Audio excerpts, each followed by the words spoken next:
Among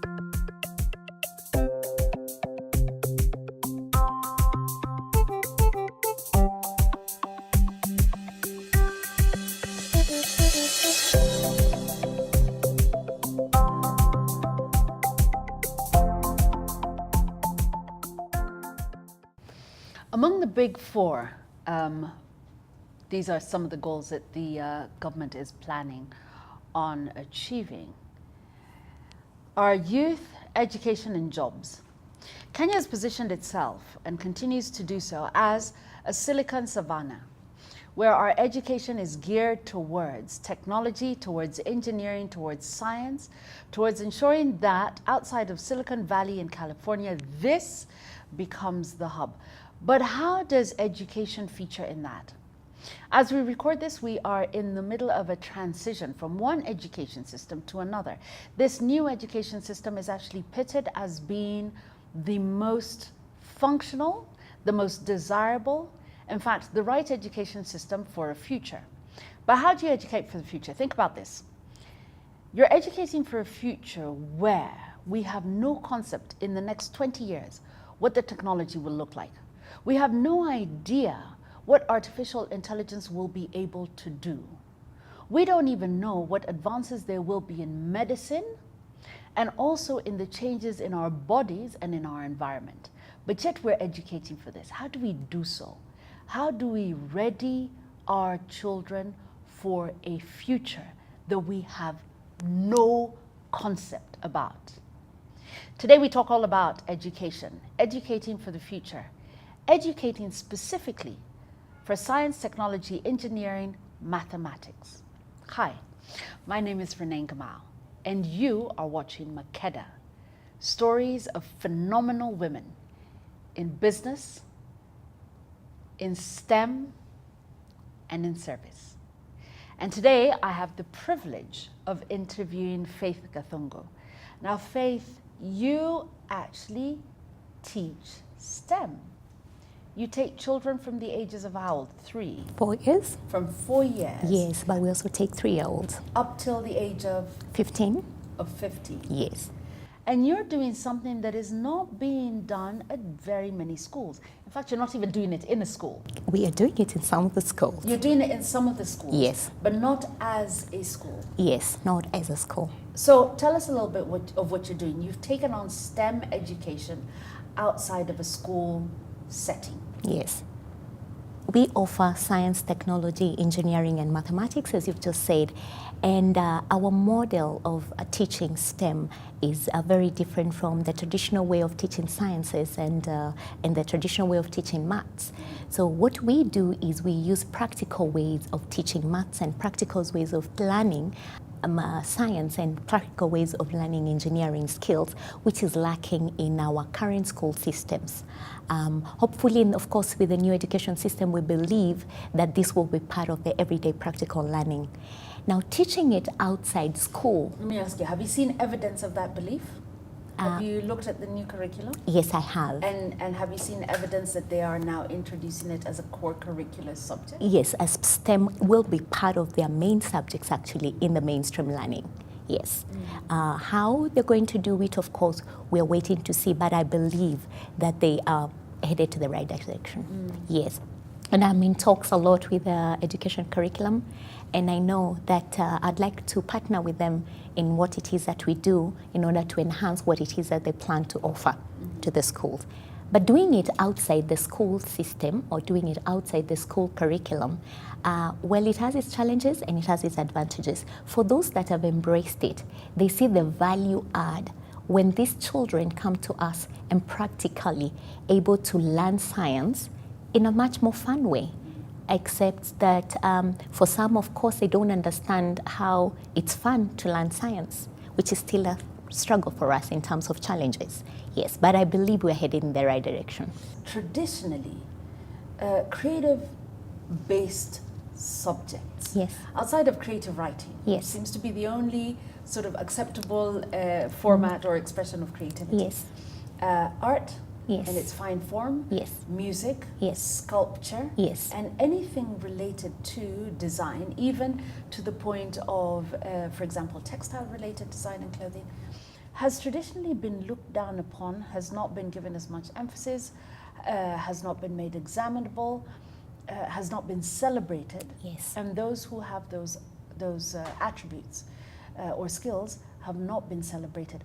Why is it important now to emphasize right brain, to emphasize creativity, as well as left brain subjects, the math, the logic-based subjects? I believe that's a way of the future. The 21st century skills will be very different from who we are today, from the skills we have today. I believe innovation can only come from the creative mind. I believe science is the way of the future, and I believe every innovator that we know today had a scientific or an aspect of science that maybe they did not know or maybe they knew, that came up with whatever product that they were able to come up with that we use today. So I believe those are integral subjects that we have to insist on, that our creative minds need to be exposed to in order for them to use that for the future. Creativity is very, very important, because for our children in this generation that are so different from us, technology-wise, they're so advanced. They're able to design anything on that iPad. Now give them a practical area to be able to create something. I think that will be phenomenal, because they no longer have the opportunity to use the local materials, like to create a soccer ball using plastic paper, or the way we used to do it growing up, making ropes out of grass. So when do our kids then get an opportunity to do this in another way, in the way of the future, where the technology is so advanced, they need to be able to compete globally. They need to have skills that can be able to put them in the right place. Did we lose something when our children lost grass to braid and paper to make balls? Have we lost something there that we should attempt to recreate or reclaim? I believe so. Yes, I believe so strongly, because our kids now, when you go to therapists, they say they struggle with what? Gross motor skills, fine motor skills. Our kids' tactile muscles for their hands is a challenge. They cannot color inside a line. Why? They cannot pay attention to be able to color within a line, because they lack certain things that practically they would get if they went to braid with grass, if they build using carton boxes. Yes. Yeah, if they created soccer balls using their hands.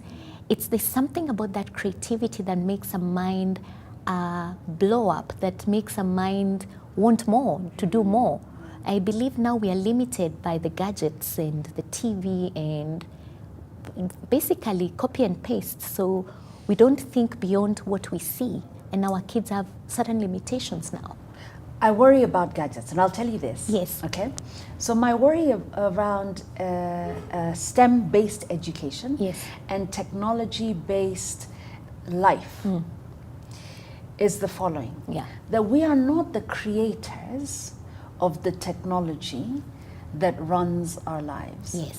We are not even the creators of the tools and the equipment on which this technology stands. So whereas we might be the writers of some apps, we are not the developers of the tools on which these apps run. Agreed. And so therefore there's an extent to which we are now becoming even more dependent than ever before in history, including in colonial times, because everybody has something. A gadget. It's not a smartphone, it's some kind of gadget. Yes. And this gadget has an ability to transmit information. Intimate information, information right the way from my thumbprint when I open it, Yes, to the image, yes, to my surroundings, yes, to my, exactly where it is that I am, to my location. And it can transmit it to a third party in another country who is the creator of this technology and who therefore can manipulate this information for the purpose of studying me in a way that could be used for any purpose. exactly. And that scares me. Very that scary. worries It's me. actually Does, very does scary. that worry you? Very. It is very scary. And Yeah. for our children, even worse. Yes. That's why we have cyberbullying. I mean, it's scary. How do we educate so that we're not just developers of the software, we are creators of hardware that is compatible with where we are now? How do we take it to that level? I believe it's by starting with our 4-year-olds, where we are telling them, using their hands and their minds to create things is the way of the future. It's the way they will be able to come up with innovating ways. Maybe we may not be using iPads in the next century. Maybe they will be using some gadget which will be like a robot. It actually will be talking to you now and giving you the answers. And actually, you can order it around, tell it to go to the fridge and get you a soda. We don't know. But if our children will be the ones to create those robots, or create that technology, that's what we want. But how to get them there is by us believing that there's something more that these kids can do beyond just going to class and writing down notes and reading the notes to pass an exam. Faith, we speak a lot, especially when we have conversations around technology-based education. Yeah. It seems skewed primarily towards urban settings and children growing up in an urban setting, whether it is a humble urban setting or a much more affluent one. Yes. But we still know that well over 50% of our population is still in the rural areas, and some of them in very remote places where books, pencils, paper is a luxury, let alone a gadget that would require some kind of charging. Yes. How do we bring them on board so that we do not have two parallel universes almost, or two parallel centuries operating in the same environment? I believe the government needs to intervene in this area, because I would want to make a difference in STEM, but I cannot do it on my own. I would want partners. I would want the Ministry of Education to participate. I would want them to offer these facilities to the children who are not able in terms of affordability. I'd like the parents who are in those rural areas who are not even exposed to the kind of stuff that the urbanites are exposed to or the elites are exposed to, because maybe they're not learned and they can't even also afford it. If they got an opportunity like this because the government has made it easier for them in terms of the way we are teaching the children in the schools, I believe it will make it much easier for these two generations, or call them the two parallel ways of living now, that these people converge at some point, because there is certain skills that are across the board for all of them, and all that they need is an opportunity. Yes. Let's turn to the way in which you have chosen to do this. Yes. You have chosen deliberately not to start a school, but to be in school settings. Is this almost a harbinger of how education in the future will look? That we will not sort of deposit our children at an institution at time T, and then collect them at time T plus an X number of hours. But then in fact, we will be almost shopping for the education that matches our children. We're still an agricultural nation. Yes. And we need to continue to, in fact, we need to probably become a more serious agricultural country, because you cannot claim to be an agricultural country and yet your people are starving. This is an oxymoron. It makes no sense whatsoever. For sure. But there's a lot of allure and attraction to IT and ICT and technology-based. Yes. Are we almost creating a false dawn at the expense of our fundamentals? Shouldn't we be directing and challenging and channeling all of this information, creativity, science towards agriculture, towards ensuring that our basics are met? And is IT a threat to that? I believe that IT is not a threat. However, I believe we focus so much on ICT as a driving force that we forget that there are many other fundamentals that are needed. Because, for example, my daughter asked me the other day, why is it that we have no food storage facilities in this country? This is an 11-year-old asking me that, because like you said, where are we starving? Where are people starving, right? Okay, so there's technology, but then are we using this technology to build silos or storage facilities that can be able to make a difference for our people when there's drought? No. But if we found ways of creating, say, better storage facilities, maybe not necessarily refrigerated, but maybe even using wood, and maybe we find out there's something better that keeps this food fresh for a long time, or for many years, then we will be able to create something different. That does not necessarily mean that it's technology-based, ICT-driven, but it's a practical way for somebody who is in the rural areas able to take care of their food and avoid, during the drought, avoid the starvation and the issues that we have currently. So I think we are so focused on the ICT part, and I think we forget about other practical ways that we can be able to come up, which are driven by science, on how we can be able to improve and use what we have locally to make it better. There's a great concern that within science, girls and women do not show up as much. In fact, a recent study conducted out of the United Kingdom has shown that with women's sort of not just liberation, but this push towards equality and equitable distribution of resources, educational opportunities, there has actually been a reduction in the number of women in STEM. Yes. Is that reality the reality here, or are you seeing a different uptake by young girls within your program as an anecdote to sort of gauge whether girls are interested in science? Is it a decline here, or do you actually have a lot of enthusiasm from girls as well as from boys? It is a decline here. It is. Yes, it is. And I think most girls and women shy away from science, from maths, from subjects that are deemed to be male dominated. Still? I mean, we've done so much work. I know, but I feel we can do more.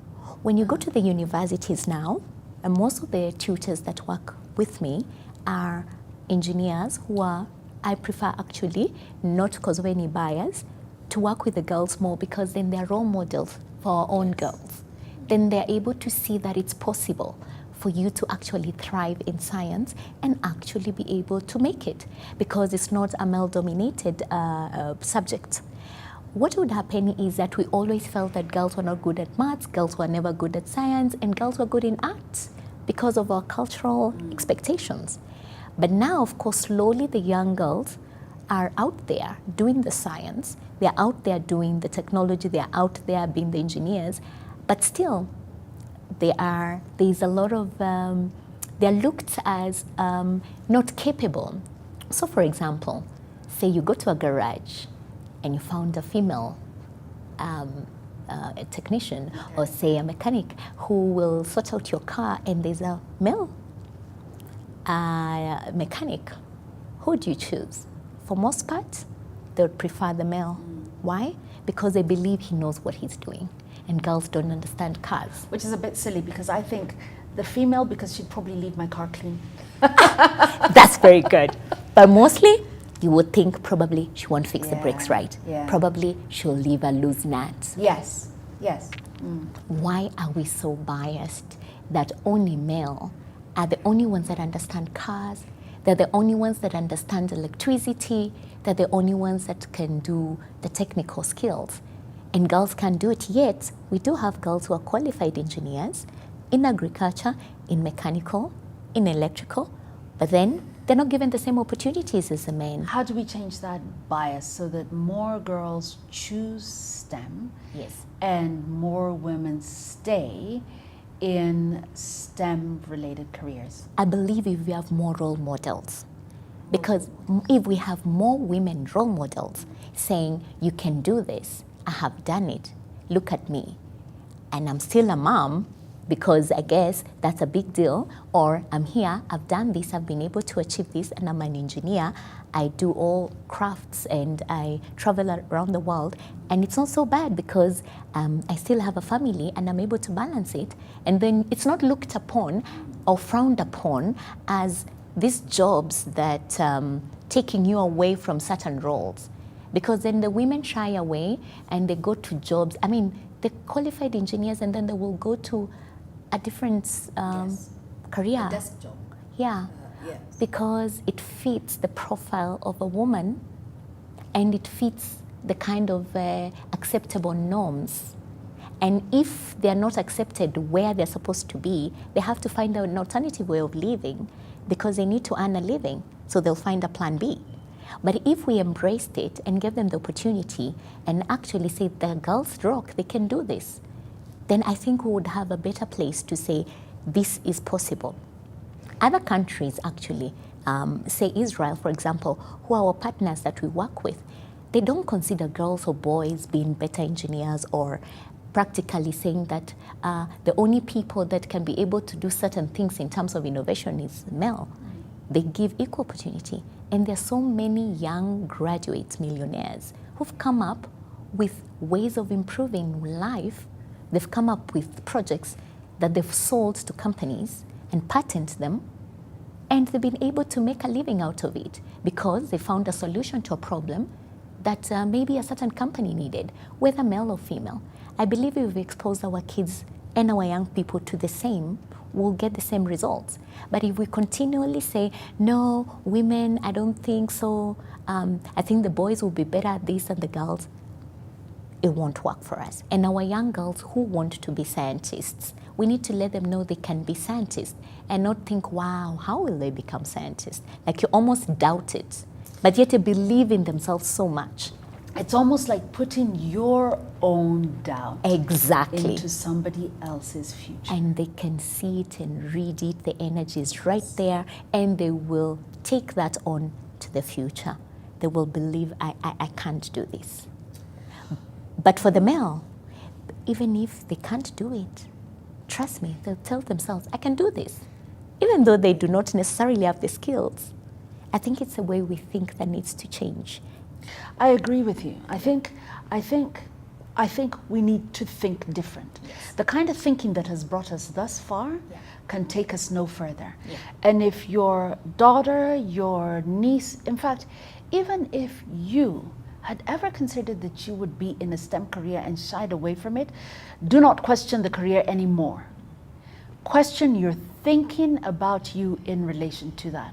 Because the future into which we are walking and we are already in is a future where technology, engineering, math, science, medicine, industrial design is not gender-based. Yes. It cares not whether the inventor or the originator was man or woman, but it does need to have a gender lens. Yes. A gender lens that allows for technology that is inclusive for men and for women. Yes. And I think that's what I'm taking away a lot from this conversation. Yes. That we need the girls to step up. Yes. We need the women to stay there. Yes. We need the educators such as yourself to have even greater opportunity, greater exposure, Yes. to have more children, so that we can create a future where we build our own, Exactly. literally. Exactly. So the challenge is on you then. We can only bring these stories, but hopefully in the bringing of them, it will challenge your thinking about the question that Faith asked. Would you pick a female mechanic over a male? And if so, why or why not? And what is the future of a nation such as ours that is so determined to be a Silicon Savannah if it is lopsided towards only one gender? Maybe we need to go back to the drawing board and think about the quality of our thinking. Of course, as always, I will be posting the details about Faith so that you can find out more about what it is that she does on the link below. If you click on it now, you will be able to watch a lot more and to find out a lot more about what it is that we do. Because on this show, it's not just about bringing the conversation. It's about connecting you to the people on the seat so that you have the opportunity to find out more, to explore, to widen your horizons. As always, thank you very much to Ole Sereni for hosting us and to you for watching. This is Renee Gamau, and this show is Makeda, conversations with phenomenal women in STEM, in service, and in education.